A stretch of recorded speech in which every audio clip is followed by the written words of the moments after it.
Telugu audio Bible ఆదికాండము 15వ అధ్యాయము. ఇవి జరిగిన తరువాత యెహోవా వాక్యము అబ్రామునకు దర్శనమందు వచ్చి, అబ్రామా, భయపడకుము, నేను నీకు కేడెము, నీ బహుమానము అత్యధికమగునని చెప్పెను. అందుకు అబ్రాము, ప్రభువైన యెహోవా నాకేమి ఇచ్చిననేమి, నేను సంతానము లేనివాడనై పోవుచున్నానే. దమస్కు ఎలియేజరే నా ఇంటి ఆస్తికర్తయగును కదా. మరియు అబ్రాము, ఇదిగో, నీవు నాకు సంతానం ఇయ్యలేదు గనుక నా పరివారంలో ఒకడు నాకు వారసుడగునని చెప్పగా, యెహోవా వాక్యము అతని యొద్దకు వచ్చి, ఇతడు నీకు వారసుడు కాడు, నీ గర్భవాసమున పుట్టబోచున్నవాడు నీకు వారసుడగునని చెప్పెను.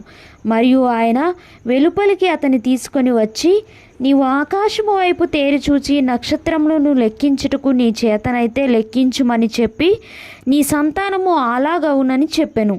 అతడు యెహోవాను నమ్మెను, ఆయన అది అతనికి నీతిగా ఎంచెను. మరియు ఆయన, నీవు ఈ దేశమును స్వతంత్రించుకున్నట్లు దాన్ని నీకు ఇచ్చుటకు కల్దీయుల ఊరను పట్టణంలో నుండి నిన్ను యువతలకు తీసుకొని వచ్చిన యెహోవాను నేనే అని చెప్పినప్పుడు అతడు, ప్రభు అయిన యెహోవా, నేను దీన్ని స్వతంత్రించుకొనేదనని నాకెట్లు తెలియననగా ఆయన, 3 ఏండ్ల పెయ్యను, 3 ఏండ్ల మేకను, 3 ఏండ్ల పొట్టేలును, ఒక తెల్ల గువ్వను, ఒక పావురపు పిల్లను నా ఎద్దుకు తెమ్మని అతనితో చెప్పెను.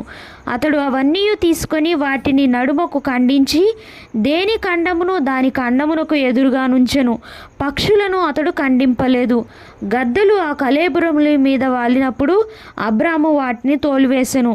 ప్రొద్దుగుంకబోయినప్పుడు అబ్రామునకు గాఢ నిద్ర పట్టెను. భయంకరమైన కటిక చీకటి అతను కమ్మగా ఆయన, నీ సంతతి వారు తమది కాని పరదేశమందు నివసించి ఆ దేశపు వారికి దాసులుగా నుందురు. వారు 400 ఏండ్లు వీరిని శ్రమ పెట్టుదురు.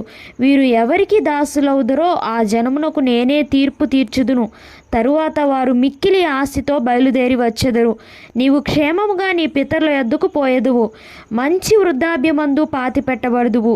అమోరీయుల అక్రమము ఇంకనూ సంపూర్ణము కాలేదు గనుక నీ 4వ తరం వారు ఇక్కడికి మరలా వచ్చెదరని నిశ్చయముగా తెలుసుకొనుమని అబ్రాముతో చెప్పెను. మరియు ప్రొద్దుగ్రుంకి కటిక చీకటి పడినప్పుడు రాజుచున్న పొయ్యియు అగ్నిజ్వాలయును కనబడి ఆ ఖండముల మధ్య నడిచిపోయెను. ఆ దినమందే యెహోవా ఐగుప్తు నది మొదలుకొని గొప్ప నది అయిన యూఫ్రటీసు నది వరకు ఈ దేశమును అనగా కేనీయులను, కనిజ్జీయులను, కద్మోనీయులను, హిత్తీయులను, పెరిజ్జీయులను, రెఫాయియులను, అమోరీయులను, కనానీయులను, గిర్గాషీయులను, ఎబీసీయులను నీ సంతానమునకు ఇచ్చి ఉన్నానని అబ్రాముతో నిబంధన చేసెను.